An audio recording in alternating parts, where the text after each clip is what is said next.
Chapter 5, pain. God breaks you to remake you. 2 Corinthians 4:8, we are hard-pressed on every side, yet not crushed. We are perplexed, but not in despair. Again, I am reading from the book, I Almost Quit, My Journey of Leading Through the Landmines of Ministry. And we are making it available as a free download right now at westsidechristianfellowship.org. All my books are there as free downloads, westsidechristianfellowship.org. And you can read it while you're listening if you like. Also in the ebook, there are some links that will take you to some additional material such as my sermons, etc. So let's get going. Early in my ministry, I read the following in Charles Spurgeon's famous book, Lectures to My Students. If you can do anything else, do it. If you can stay out of ministry, stay out of ministry. At the time, I remember thinking, wow, the 1800s when Spurgeon lived must have been very difficult, a very challenging time. And I'm sure that really doesn't apply now.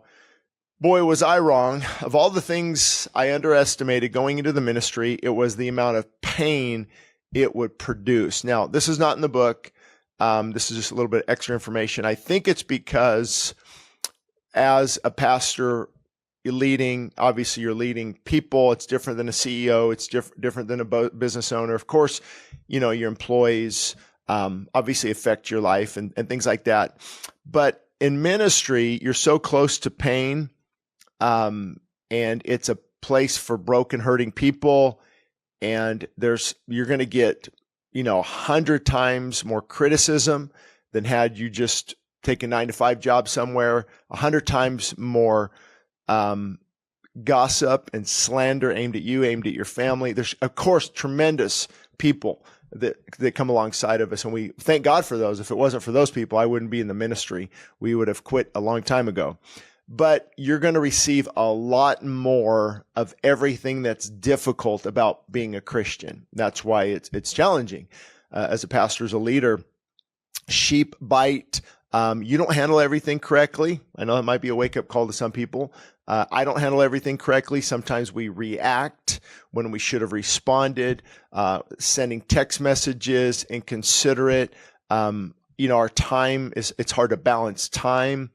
And so people think you should be doing this, but you think you should be doing this. And so that's why it's very painful, is because life is painful already, and you're going to multiply that by quite a bit when you get into the ministry. But to be forewarned is to be forearmed. That way you at least know, okay, and if you can use this pain for purpose, that's the flip side with pain. It can be a really good producer of godly character.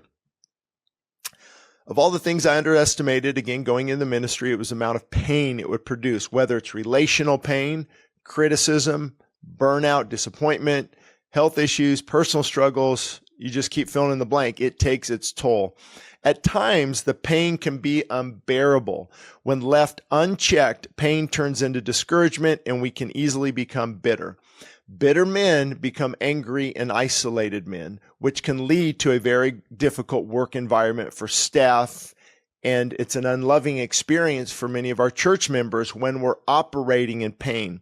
So in other words, you will receive pain, you will feel the pain, but you cannot operate in the pain, lead in the pain, because bitterness, resentment, becoming disgruntled, all of that will begin to affect those around you. And wives become emotional punching bags for men who are in a lot of pain and holding in that pain and becoming bitter and discontent. And then our kids sometimes begin to doubt God when their father doesn't exhibit the same joy that he preaches about. Noted author and speaker Josh McDowell once said, one of the most common questions I get is this: how can we live for Christ when we don't want the Christ that our parents have? What a powerful reminder to not let pain poison our hearts, especially because leaders who hold in pain are more likely to fall into sexual immorality or addiction to numb the pain, or a lot of other sins.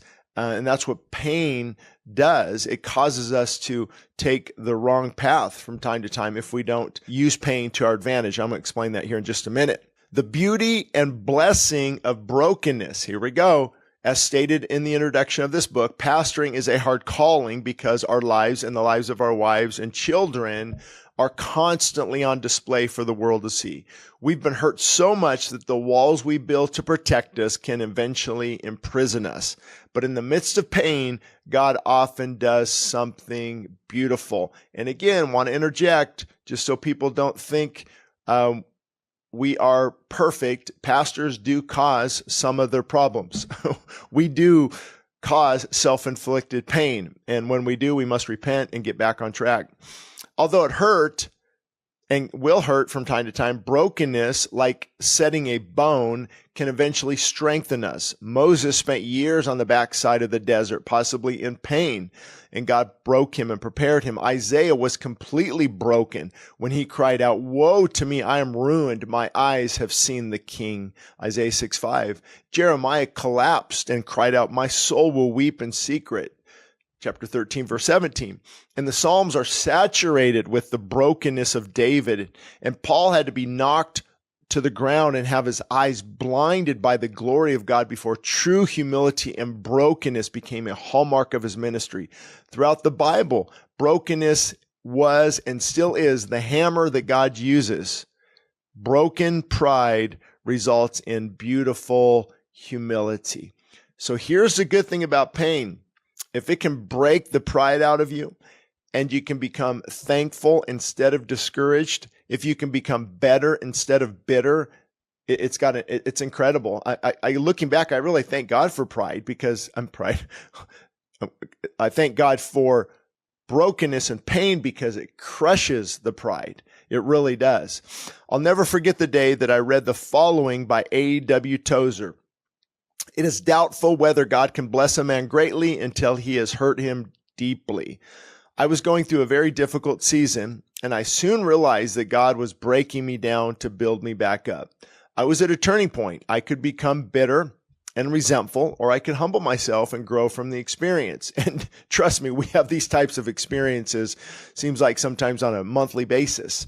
And this is where the majority of pastors find themselves today. Instead of getting better, we become disgruntled. Instead of emptying ourselves to be filled with the Spirit, we tend to be full of pride and selfish ambition and pain. We excuse our actions because of the pain. I've been hurt, so I'm going to lash out and I'm going to hold this in. And this needs to change. It absolutely needs to change.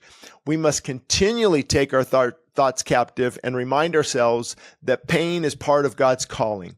Like the limp that wouldn't leave Jacob or the thorn that kept Paul humble, the beauty and the blessing of brokenness is that it can act like a magnet, drawing you closer to God.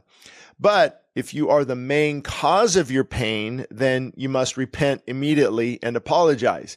Even if you think the other person should carry some of the responsibility, we must be the better person and pursue reconciliation whenever possible. Check out Romans 12:18.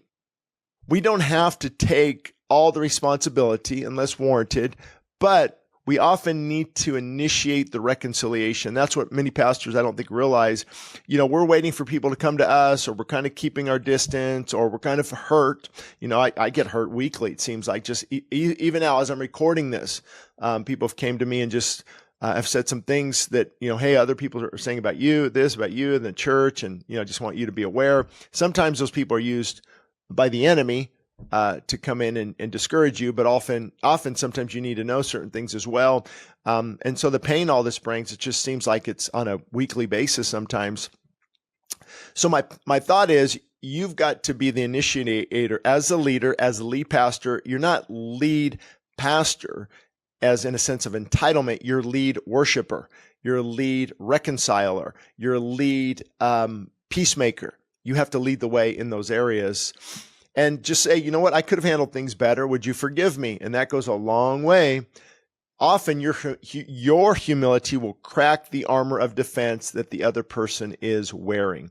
God is no respecter of persons, but he is a respecter of principles. And the principle of brokenness is profound. Guys, I hope you caught that. This is important.